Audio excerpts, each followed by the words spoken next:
안녕하세요. 협착증과 관절염TV의 손영훈 한의사입니다. 자, 오늘은 지긋지긋한 허리협착증, 이 허리협착증 극복을 위해서는 딱 두 가지만 기억하자. 그래서 허리협착증, 이 두 가지는 기억해야 한다. 매우 허리협착증 극복을 위한 유익한 내용입니다. 꼭 잘 들어주시길 바라겠습니다. 자, 허리협착증 극복을 위해 꼭 알아야 할 두 가지. 이 두 가지는 뭐냐? 결론부터 말씀드리면 유착과 혈액순환입니다. 유착이란 건 뭐냐? 근육과 인대가 딱딱해지는 거예요. 딱딱해지는 거. 근육과 인대가 딱딱해지면 허리에서는 뼈를 잡아당겨서 허리 통증을 일으켜요. 또 신경이 나오는 신경의 구멍에 있는 근육과 인대가 딱딱해지면 다리로 가는 신경을 눌러서 다리의 저림을 유발해요. 자, 허리가 협착이 돼 있을 때 만약 이러한 유착이 없다면 허리 통증이나 다리 저림이 없는 경우가 많아요. 근데 허리가 협착이 돼 있음과 동시에 이러한 유착이 있을 때 허리 통증과 다리 저림이 발생할 수 있다. 그래서 허리 협착도 있지만 유착을 해결해 준다면 허리 협착으로 인한 허리 통증과 다리 저림은 빠르게 소실될 수 있습니다. 그래서 유착은 매우 중요해요. 허리 통증과 다리 저림을 유발시키고 이를 해결할 수 있기 때문이죠. 자, 두 번째는 혈액순환이에요. 허리 협착증 환자분 중에는 무증상인 경우가 많아요. MRI상 협착이 있는데 증상이 없는 거죠. 왜? 첫 번째는 앞에서 말씀드렸듯이 유착이 없으니까. 자, 두 번째는 어떻게 돼요? 혈액순환이 어떻게 돼요? 잘 되니까. 혈액순환이 안 될 경우에는 엉치의 통증, 발바닥 감각 이상, 간헐성 파행을 일으켜요. 협착 정도가 덜해도 혈액순환이 안 되면 이러한 증상이 많이 나타납니다. 근데 협착 정도가 심해도 혈액순환이 잘 되면 이러한 증상이 별로 나타나지 않아요. 자, 그러면 엉치 통증을 느끼는 허리협착증 환자분들, 자, 허리뼈를 떼어내서 협착된 허리를 넓히려고 노력만 해야 될까요? 아니죠. 혈액순환을 잘 시키기 위한 노력도 해야 됩니다. 이해 가시죠? 발바닥에 감각이 이상한 허리협착증 환자분들, 자, MRI상 있는 허리협착 때문에 이 증상이 나타났을까요? 그럴 수도 있지만 혈액순환이 안 되기 때문에 증상이 더 심해지는 겁니다. 걷다 쉬다 하는 간헐성 파행 환자분들, 혈액순환이 잘 된다면 이 간헐성 파행도 극복될 수 있다.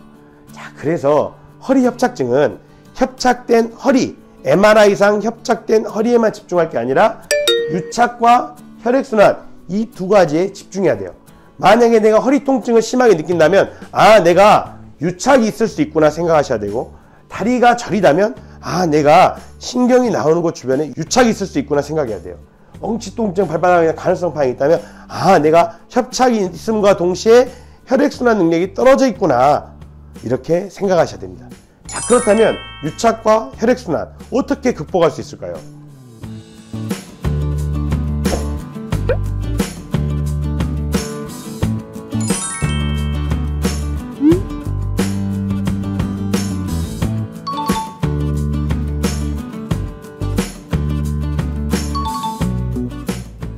자, 먼저 유착을 해결하기 위한 방법, 도침치료예요. 도침치료. 일반 침은 끝이 바늘인데 도침은 끝이 칼날이에요. 그래서 어떻게 돼요? 딱딱하게 굳어있는 이러한 유착된 조직을 일반 침은 자극만 할 수 있는데 도침은 들어가서 풀어버릴 수 있죠. 그래서 도침은 유착으로 인한 통증, 유착성 통증을 해결하는데 매우 큰 도움이 됩니다. 자, 두 번째, 허리뼈 주변에 발생한 유착을 풀어주고 안 생기도록 하는데 어떤 운동이 좋냐? 신전운동이죠. 신전운동은 일자 허리를 어떻게 바꿔요? C자 허리로 바꿈으로써 척추뼈 주변에 유착이 덜 생기도록 해요. 신전운동 하는 방법은 엎드린 상태에서 다리를 하나씩 들어주고 3초 정도 머무르고 30개 정도 합니다. 그리고 반대쪽 다리 역시 3초 정도 머무르고, 이런 것을 30개 반복해 주시면 됩니다. 자, 또 뭐가 있냐? 유착이 있는 분들의 특징이 있어요. 허리 주변에 유착이 많은 분들의 특징. 뭐가 안 돼요? 허리 쪽으로 혈액순환이 안 돼요. 허리 쪽으로 혈액순환이 안 되니까 근육과 인대가 혈액 공급을 받지 못해서 딱딱해져 버리는 거예요. 그럼 허리로 혈액순환이 잘 되게 하는 방법이 뭐가 있을까요? 우선 배가 차다, 이런 분들은 복부에다가 뜸을 뜨는 것도 좋아요. 요새는 보면 전기로 해서 뜸 뜨는 것도 많이 있고 집에서 편하게 할 수 있거든요. 반신욕도 당연히 좋겠죠. 혈액순환을 허리 쪽으로 잘 시킬 수 있겠죠. 허리를 두드릴 수도 있어요. 허리를 주먹을 가볍게 쥐고 허리 뒤에를 두드릴 수가 있어요. 또 어디를 두드릴 수 있어? 배를 두드릴 수가 있어요. 허리하고 배는 같은 위치 정도 있잖아요. 이해 가시죠? 허리치기, 단전치기를 하면 허리 쪽으로 혈액순환이 잘 되게 돼요.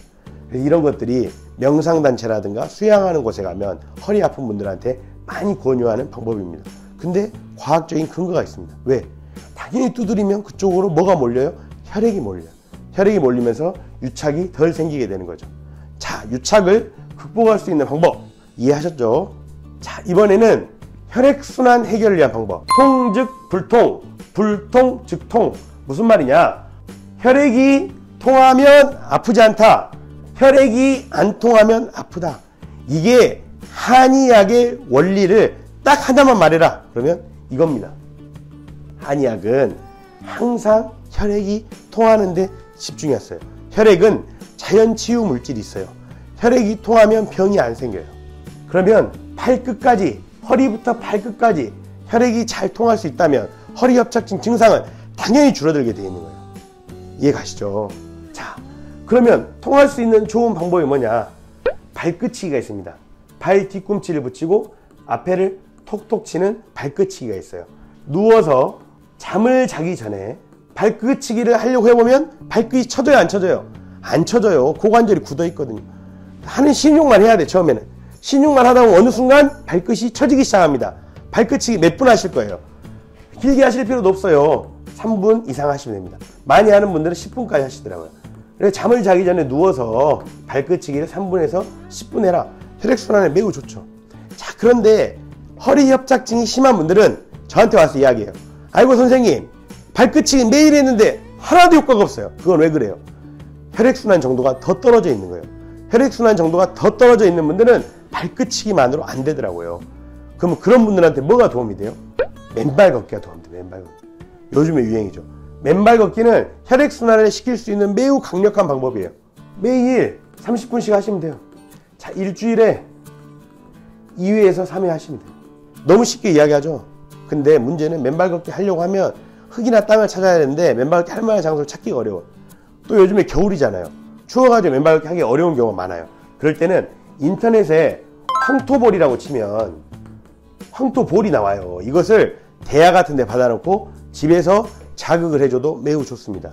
또는 인터넷에 맨발 신발을 치면 맨발 걷기와 비슷한 원리를 구현해내는 신발이 있어요. 이런 신발을 평소에 신고 운동하셔도 좋습니다. 만약에 발끝치기 맨발 걷기 돼도 안 된다. 그럼 뭐가 있냐? 통즉불통 불통즉통. 이 어디에서 나온 말이에요? 한의학. 그럼 한의학은 뭘 위해서 연구를 해왔겠어요? 혈액을 통하게 하는데 한의학 처방이 수백 가지 넘습니다. 네, 무수하게 많은 처방들을 연구했어요. 그래서 한의학 처방이 혈액순환에 큰 도움이 될 수 있다. 한 가지만 추가로 더 말씀드릴게요. 허리협착증 극복을 위한 방법. 요즘에 허리협착증 환자분들 보면 60대에 발병해요. 60대에. 그런데 또 어떤 사람 70대에 발병하죠. 요새 100세 시대라 그래요. 근데 앞으로는 더 사시게 될 것 같아요. 허리협착증을 30년에서 40년 동안 함께 지내야 돼요. 그리고 허리협착증 증상이 심해지지 않도록 해야 돼요. 허리협착증 때문에 삶의 지장을 받지 않도록 30에서 40년을 사셔야 돼요. 그럴 때 중요한 게 뭐냐? 척추관절이 튼튼해야 돼요. 제가 우즈베키스탄 같은 나라에 의료 활동을 하러 가거나 또는 그 나라 의사라든가 의대 학생들을 교육해주러 많이 가요. 한의학 침교육을 하러 많이 가는데 이제 가서 진료를 해보면 느끼는 게 있어요. MRI가 되게 깨끗해요. 그러니까 우리나라 사람들의 MRI를 보면 허리가 좁아져 있고 막 뼈가 눌러져 있고 주저앉아 있고 막 복잡하거든요. 근데 그 나라 사람들은 깨끗해요. 의외로. 왜 그럴까? 처음에는 수명이 짧아서 그런가? 그래 생각했어요. 근데 의외로 수명 차이는 그래 크지 않아요. 뭐 때문에 그럴까? 아, 이 나라 사람 북방계, 우리가 러시아라든가 몽골이라든가 이제 북쪽에 사는 사람들 보면 체격이 좋잖아요. 또 그 나라 사람들이 고기를 많이 먹다 보니까 근육량이 많아요. 아, 뼈가 튼튼하고 근육량이 많으면 허리가 튼튼해지는구나. 자, 그럼 어떻게 돼요? 우리도 나이가 들어서는 근육을 어떻게 잘 보존할 거냐, 뼈를 어떻게 튼튼할 거냐, 이게 매우 중요한 겁니다. 자, 근육을 보존하는 방법. 요즘에 보면 나이가 드셨는데 살을 빼시려고 하시는 분들이 있어요. 자, 키로수는 지방이 무게가 많이 나가요. 근육이 많이 나가요. 근육이 많이 나가요. 키로수가 많이 빠지면 근육이 빠지는 거예요.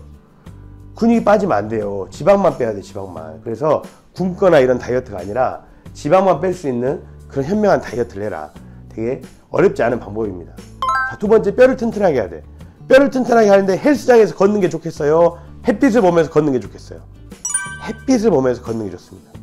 햇빛을 보면서 걸어야지 비타민 D가 들어와가지고 뼈를 튼튼하게 만들어줍니다. 그래서 밖에서 걸어라, 밖에서. 헬스장보다는 밖에서 운동을 많이 하셔라. 에? 근데 이 두 가지에 매우 중요한 게 있어요. 나이가 60에서 70이 되면 모든 사람들은 공통적으로 어떤 걸 겪어요? 소화 기능이 저하돼요. 그러면 입맛이 없어지기 시작해요. 한의학에서는 이것을 소화기를 담당하는 비장이 허약해지는 거다. 비장이 허약해진다 그랬어요. 만약에 내가 60, 70이 되는 허리협착증 환자인데 입맛이 너무 없어지더라. 자, 그러면 무슨 신호예요? 근육이 약해지거나 뼈가 약해질 신호예요. 입맛이 없어져서 잘 안 먹으니까 당연히 근육과 뼈가 약해지게 돼 있는 거예요. 그래서 근육과 뼈를 강하게 하는 데는 무리한 다이어트를 피하고 밖에서 운동하는 것도 중요한데 더 중요한 건 뭐다? 떨어지는 소화 기능을 좋아지게 해주는 거. 매우 중요합니다. 매우 중요합니다. 그래서 소화 기능을 개선시킬 수 있는 여러 가지 방법들을 찾아보시고, 또 이럴 때는 인삼 같은 게 좋아요. 인삼이 들어간 한약 처방들이 좋거든요. 그래서 가까운 한의원을 찾으셔가지고 소화 기능을 높일 수 있는, 입맛을 높일 수 있는, 그럼으로써 근육과 뼈를 보존하고 허리협착증을 3, 40년 동안 아무 문제 없이 관리할 수 있는 그런 방법을 잘 강구해 보시면 좋을 것 같습니다. 자, 오늘은 허리협착증 극복을 위해서 꼭 알아야 될 두 가지, 유착, 혈액순환, 추가로 근육과 뼈를 튼튼하게 해라, 여기까지 말씀드렸습니다. 자, 오늘 내용이 허리협착증을 극복하는데, 또 우리가 100세까지 허리협착증을 잘 관리하는데 도움이 되시길 바라겠습니다.